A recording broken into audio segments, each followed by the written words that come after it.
Okay, confession time.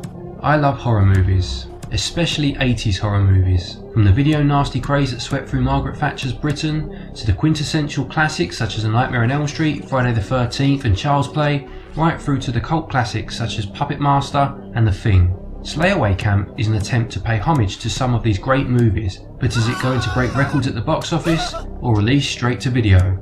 Let's find out.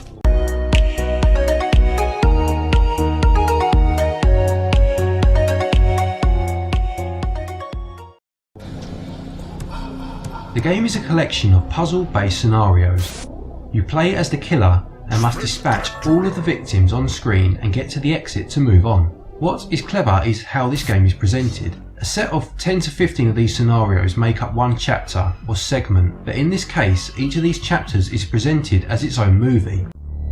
They thought it was safe to go back to camp, but it wasn't. Slayaway Camp 2.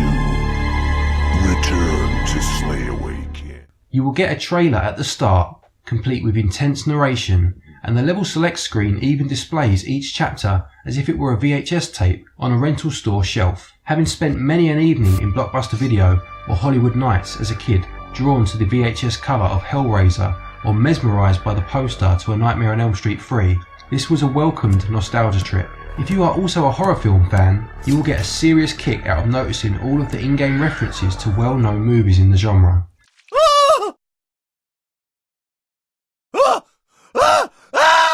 Some are blatantly obvious and others are a little more subtle. The Friday the 13th series was obviously the main inspiration, but some other movies paid homage to include My Bloody Valentine, Killer Clowns from Outer Space, and even Jaws from the late 70s. There is not a story as such, not in the popular sense of the word anyway, but the overall theme and the way it is implemented is very clever. You probably have to be a horror fan to fully appreciate it, or at least need a little knowledge of the genre the game has taken its inspiration from, but story gets 16 out of 20.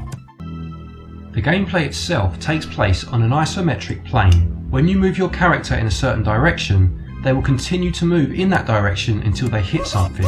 You need to use objects on screen to stop yourself in the correct place to enable you to reach and kill the on-screen victims. It all starts very basic but soon ramps up and introduces new features such as police who will arrest you if you stop in their line of sight, telephones that you can ring to move victims towards them, levels where you must kill all characters in a set number of moves, and levels where you must kill the victims in a particular order.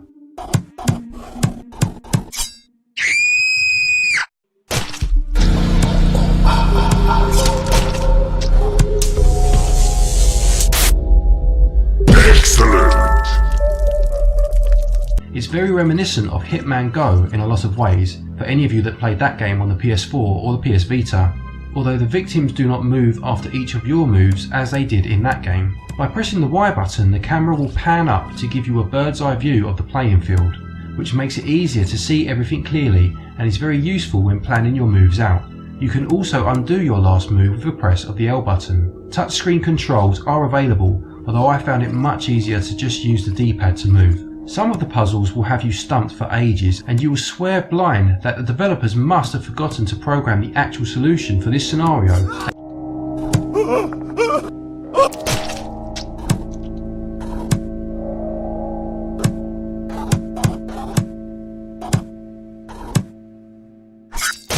And then, as if by magic or divine intervention, it will just come to you. It truly is a glorious moment as you glide towards the exit of a scenario you've been stuck on for the last half an hour. When you complete a scenario, there is a quick minigame which involves you needing to press the A button at the correct time in order to kill a victim in a particularly over-the-top way. Keep an eye out for one which pays homage to a very iconic death scene from Jason Takes Manhattan. Completing these successfully nets you some in-game currency. This can be spent in the shop on unlocking gore packs, which are new ways to kill your victims, or can be spent on the hints. The hint system is a little disappointing. You can spend 25 in-game coins on a hint, and if you are still stuck, you can spend another 100 on a step-by-step walkthrough of the answer. I don't really understand why they went from a vague hint to the complete answer. A second hint option would have been better, as it would have allowed those who were really stumped to get a couple of prompts without having to resort to the full-blown answer. To be fair, you can also elect to skip a scenario completely and return to it later, Now if you are someone who would never dream of using a hint system in a puzzle game, then this will not matter to you anyway. This is classic puzzling. Simple, frustrating, slightly repetitive, but clever and oh so rewarding when you figure it out.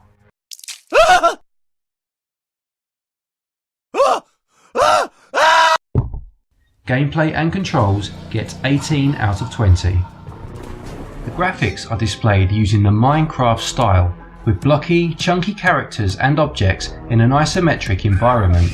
Each chapter or movie has its own theme, so you see some variation in the environments, and they are fairly colourful, perhaps more so than you would think.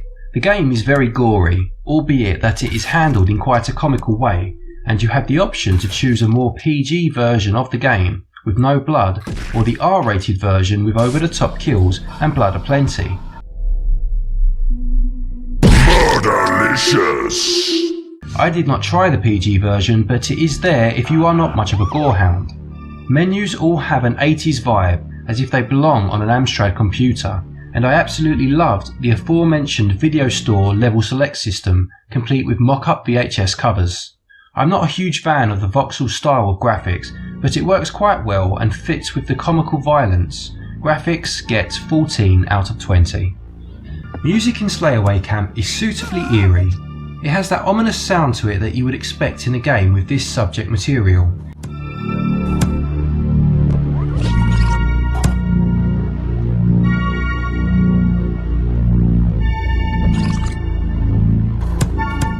It's a little uninspired and didn't really create the atmosphere as well as I would have liked.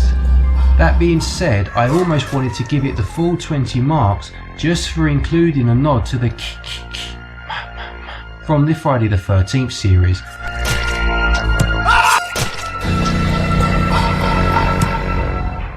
But I restrained myself.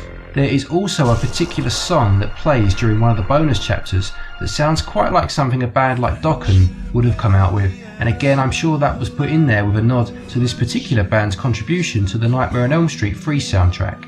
Sound effects were as squelchy as necessary, and the over-the-top narration on the trailer segment is on point. Sound gets the basics for the genre right without really ever setting the world on fire, and gets a 14 out of 20. Slayaway Camp costs £13.49 or $14.99, and you do get a good amount of content for your money. Some levels you will whiz through in about 10 seconds, while some could have you stumped for absolutely ages. This game gets devilishly difficult fairly quickly, but it's never frustrating.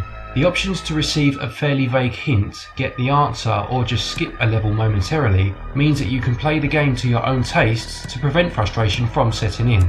Plus the masochists among us can ignore all this completely and just keep trying until we have no more hair to pull out. New objectives will pop up to try and keep the gameplay fresh, but the feeling of repetition will set in at times, and this is definitely a game that is better suited to short play sessions. Value gets 15 out of 20. To conclude, Slayaway Camp is a fun and well-designed puzzler wrapped in a nostalgic Jason Voorhees shaped package with a blood-stained bow on top. If you remove the nods and the homages, you still have a very fun game, but there is no denying that these will elevate it to another level for anyone that holds a candle for 80s horror cinema. Slayaway Camp received a SwitchUp score of 77%. Thanks for watching everyone, and remember, whatever you do, don't fall asleep.